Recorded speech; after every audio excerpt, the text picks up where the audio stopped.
नमस्कार, आप देख रहे हैं नवभारत समाचार। मैं हूं डॉक्टर नजर। खीरी नगर पंचायत से जुड़ा हुआ आज एक ज्वलंत मुद्दा सामने आया है। पूरा मामला हम आपको अभी विधिवत बताने वाले हैं। दोस्तों, नवनिर्वाचित चेयरमैन खीरी पर इन दिनों आरोपों की झड़ी लगती चली जा रही है। चाहे उनके द्वारा कराए गए कार्य हों या कराए जा रहे कार्यों में घपलेबाजी हो या मनमानी से सरकारी धन का व्यय करने का आरोप हो या चुनाव के दौरान जनता से किए गए वादों को पूरा न कर पाने का आरोप हो, एक एक कर आरोपों की लाइन लगती जा रही है।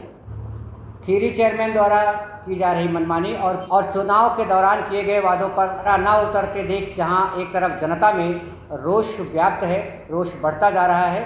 जनहित का मुद्दा उठाने और चुनाव के दौरान उनके द्वारा किए गए वादे उन्हें याद दिलाने पर पत्रकारों को धमकी को लेकर पत्रकारों में भी रोष बढ़ रहा है।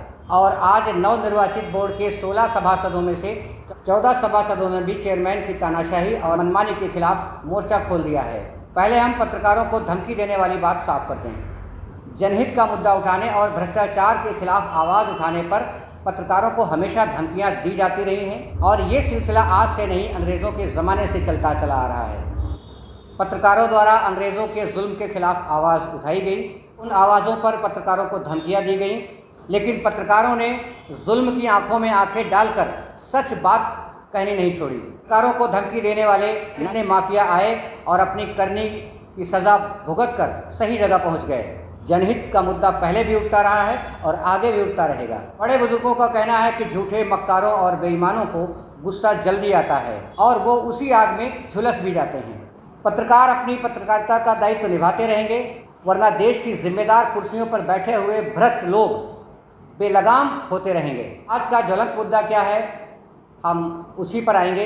पहले रोशनी डालते हैं कि आजकल कस्बा खीरी में हो क्या रहा है। दरअसल कस्बा खीरी की आवाम से चुनाव के दौरान नवनिर्वाचित चेयरमैन ने 32 वादों की एक लिस्ट जारी की थी। 25वें नंबर पर वर्षों से बंद चल रहे स्लाटर हाउस को चलवाने का वादा किया गया था। फरवरी में चुनाव हुए थे और अभी तक स्लाटर हाउस को चलवाना तो बहुत दूर, बल्कि स्लाटर हाउस का स्वरूप ही बदल दिया गया। स्लाटर हाउस के मुद्दे पर उनका वादा उन्हें याद दिलाने के लिए नवभारत समाचार पर एक खबर प्रकाशित की गई। इस बात को लेकर नवनिर्वाचित चेयरमैन पति फ़हीम अहमद निजी जाहिर करते हुए न सिर्फ पत्रकार को धमकी दे डाली, बल्कि कुछ संभ्रांत समाजसेवी जिन्होंने स्लाटर हाउस के मुद्दे पर अपनी आवाज़ उठाई थी, उनके लिए भी असंसदीय भाषा का प्रयोग कर डाला। सब स्वाभाविक इसलिए लगता है, चलवा पाना उनके बस के बाहर मालूम पड़ता है। उन्हें स्लाटर हाउस की बुनियाद ही खत्म कर डाली और उसे वेस्ट कलेक्शन सेंटर बना डाला।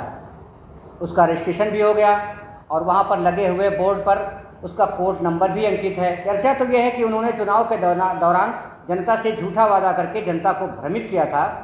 46 लाख रुपए की लागत से बना हुआ स्लाटर हाउस अब कूड़ा घर क्यों बना दिया गया, हम इस पर भी चर्चा करने वाले हैं। अभी जाता है कि उसका पेमेंट तक रुका हुआ था। सूत्रों से जानकारी मिली है कि स्लाटर हाउस का रूप इसलिए बदल दिया गया कि स्लाटर हाउस के बदले हुए नाम से बिल्डिंग का पेमेंट नहीं हुआ था। ठेकेदार के साथ मिलकर आधा आधा बांटकर हजम कर लिया गया।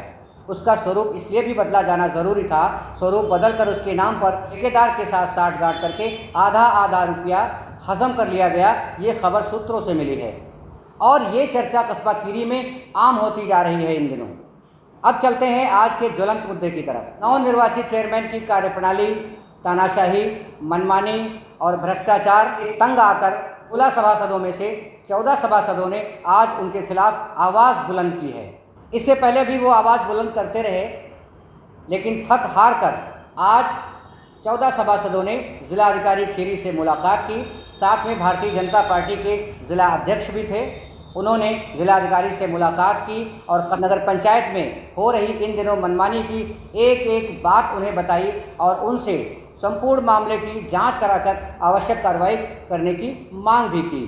भारतीय जनता पार्टी के जिला अध्यक्ष ने भी सभासदों की मांग के संबंध में जिला अधिकारी से उक्त प्रकरण को गंभीरतापूर्वक किए जाने की बात कही। सभासदों का कहना है कि जनता ने बड़ी ही आशाओं के साथ उनको वोट दिया है कि मूलभूत जरूरतों को पूरा करने और कस्बे के विकास कार्यों को वरीयता दी जानी चाहिए। कस्बा खीरी की जनता में आवाज़ें उठ रही हैं कि सफाई व्यवस्था या अन्य किसी काम के लिए जब चेयरमैन को फ़ोन किया जाता है तो उधर से आवाज़ आती है कि हम जनता के वोट के सहारे से चेयरमैन नहीं बने हैं, बल्कि हमने तो वोट खरीदा है, वोट खरीद कर हम चेयरमैन बने हैं, तो हम अपनी मर्ज़ी से काम करेंगे, जो हमारी समझ में आएगा हम वही काम करेंगे, हम जनता का काम क्यों करें। ऐसी चर्चाएं शहर में सुनने को आजकल तेज़ी से मिल रही हैं। अगर इस तरह की बातें चेयरमैन साइड की तरफ से बोली जाती हैं तो ये वास्तव में बहुत ही शर्मनाक बात है।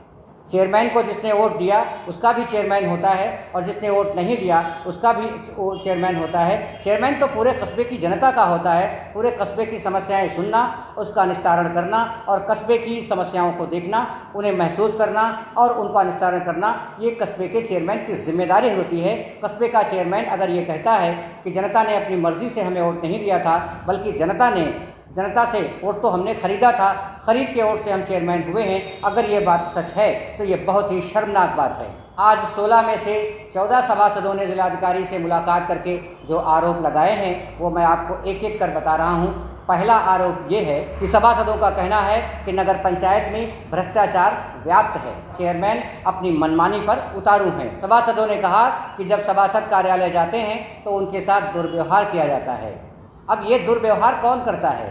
कार्यालय के बाबू करते हैं या चेयरमैन की टीम करती है या बाबू लोग करते हैं, चेयरमैन के इशारे पर करते हैं? इसमें चेयरमैन का इशारा हो सकता है। आखिर कार्यालय में सभासदों के साथ दुर्व्यवहार कौन करता है, ये सोचने की ज़रूरत है।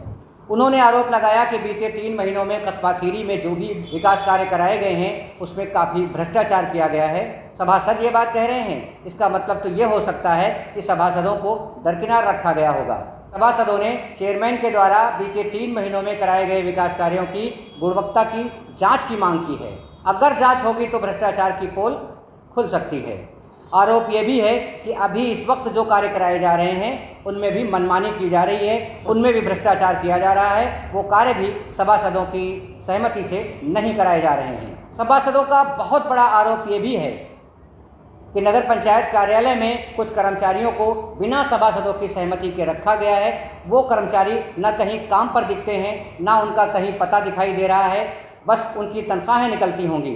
सभासदों का ये मानना है कि उनकी तनख्वाहें निकाली जा रही हैं। वो कौन हो सकते हैं? वो चेयरमैन के चहीते हो सकते हैं जो सिर्फ कागज़ों पर रखे गए हैं, उनकी तनख्वाहें निकल रही होंगी। मतलब ये हुआ कि चेयरमैन ने अपने कुछ चहेतों को सिर्फ कागज़ों पर रख लिया है, उनसे काम नहीं लिया जा रहा है और उनको वेतन भी दिया जा रहा होगा। सभासदों के द्वारा दिए गए प्रार्थना पत्र में अंतिम आरोप ये है कि सभासद अगर कार्यालय में बाबुओं से कोई जानकारी चाहते हैं तो बाबू ये कहकर टाल देते हैं कि रजिस्टर अध्यक्ष के पास है। सरकारी रजिस्टर का किसी के पास होना ये कहाँ तक संवैधानिक हो सकता है? और बाबू अगर इस तरह की बात कहकर टालते हैं तो ये किसका इशारा हो सकता है? इसका मतलब है कि बाबुओं की मिलीभगत से नगर पंचायत में पूरा भ्रष्टाचार किया जा रहा है। इसकी बेशक जांच होने की ज़रूरत है। नगर पंचायत के 16 सभासदों में से 14 सभासदों ने आज जिलाधिकारी से मुलाकात की और उन्होंने इन मांगों को रखते हुए, इन आरोपों को लगाते हुए एक पत्र दिया और उसमें निष्पक्ष जांच कर आवश्यक कार्रवाई करने की मांग की है। देखिए क्या होता है, आगे इंतज़ार करिए। बहरहाल चर्चा है कि बहुत कठिन है डगर पनघट की। मिलते हैं अगले एपिसोड में नए विषय के साथ। नमस्कार।